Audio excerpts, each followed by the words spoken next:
parmi le peuple de faux prophètes, et il y aura de même parmi vous de faux docteurs, qui introduiront sournoisement des sectes pernicieuses et qui, reniant le maître qui les a rachetés, attireront sur eux une ruine soudaine.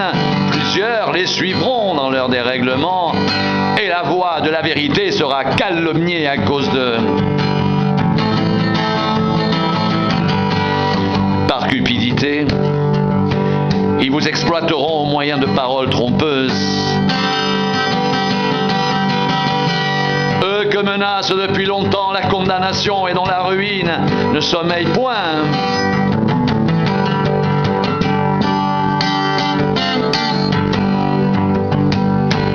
Car si Dieu n'a pas épargné les anges qui ont péché, mais s'il les a précipités dans les abîmes de ténèbres et les réserve pour le jugement, s'il n'a pas épargné l'ancien monde, mais s'il a sauvé 8 personnes dont Noé, ce prédicateur de la justice, lorsqu'il fit venir le déluge sur un monde d'impies,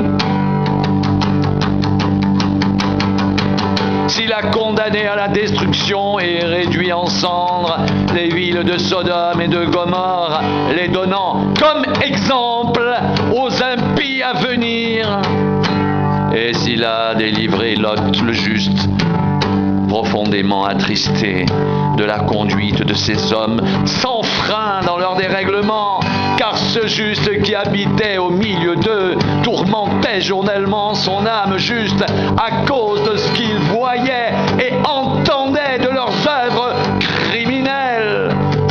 Le Seigneur s'est donc délivré de l'épreuve les hommes pieux et réservé les injustes pour être punis au jour du jugement. Surtout ceux qui courent après la chair dans un désir d'impureté et qui méprisent l'autorité.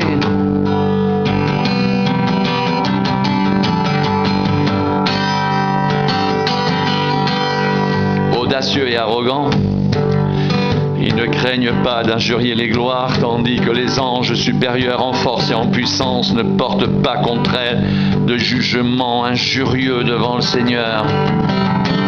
Mais eux, semblables à des brutes qui s'abandonnent à leur penchant naturel et qui sont nés pour être prises et détruites, ils parlent d'une manière injurieuse de ce qu'ils ignorent et ils périront par leur propre corruption, recevant ainsi le salaire de leur iniquité. Ils trouvent leur délice à se livrer au plaisir en plein jour. Hommes tarés et souillés, ils se délectent dans leur tromperie en faisant bonne chère avec vous. Ils ont les yeux pleins d'adultère et, insatiables de péché, ils amorcent les âmes mal affermies. Ils ont le cœur exercé à la cupidité. Ce sont des enfants de malédiction.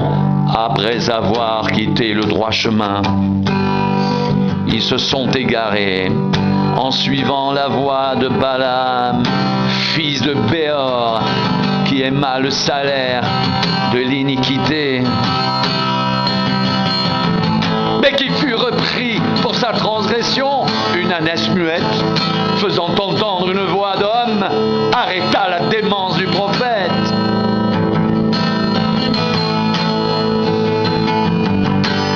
Ces gens-là sont des fontaines sans eau, des nuées que chasse un tourbillon. L'obscurité des ténèbres leur est réservée.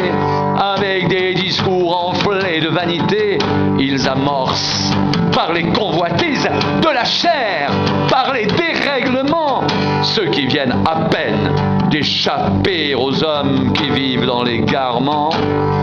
Ils leur promettent la liberté quand ils sont eux-mêmes esclaves de la corruption, car chacun est esclave de ce qui a triomphé de lui. En effet, si après s'être retiré des souillures du monde, par la connaissance du Seigneur et Sauveur Jésus-Christ, ils s'y engagent de nouveau et sont vaincus, leur dernière condition est pire que la première, car mieux valait pour eux n'avoir pas connu la voie de la justice que de l'avoir connue et de se détourner du saint commandement qui leur avait été donné.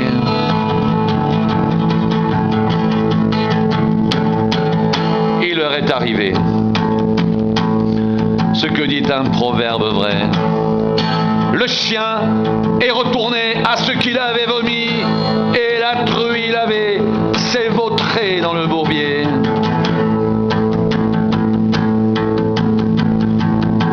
Voici déjà, bien-aimés, la seconde lettre que je vous écris.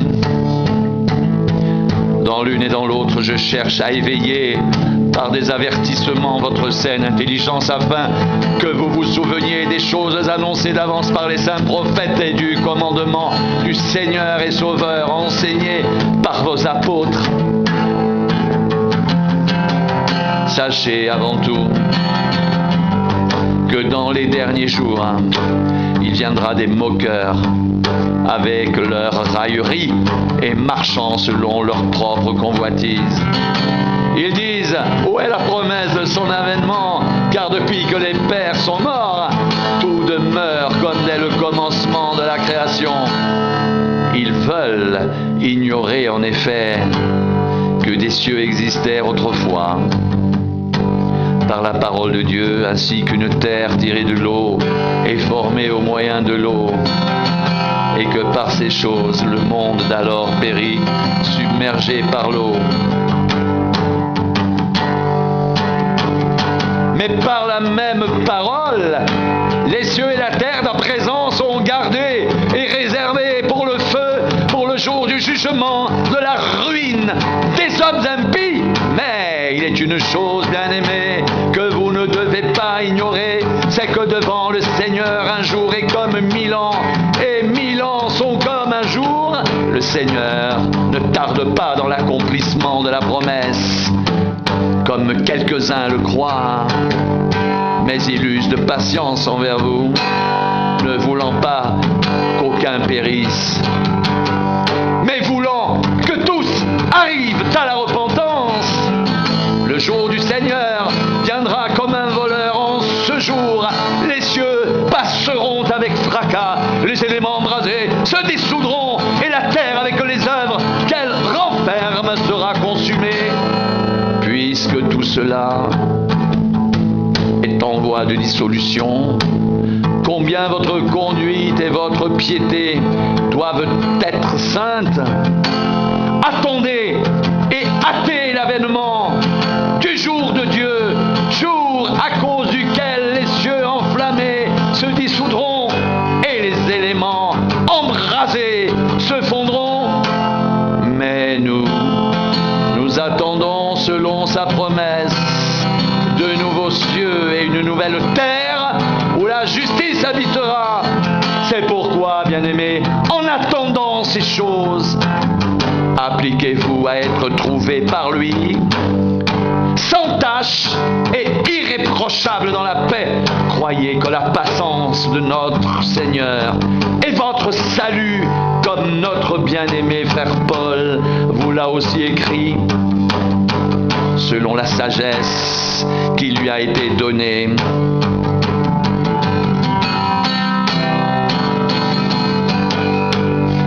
C'est ce qu'il fait dans toutes les lettres, où il parle de ces choses, dans lesquelles il y a des points difficiles à comprendre, dont les personnes ignorantes et mal affermies tordent le sens, comme celui des autres Écritures, pour leur propre ruine.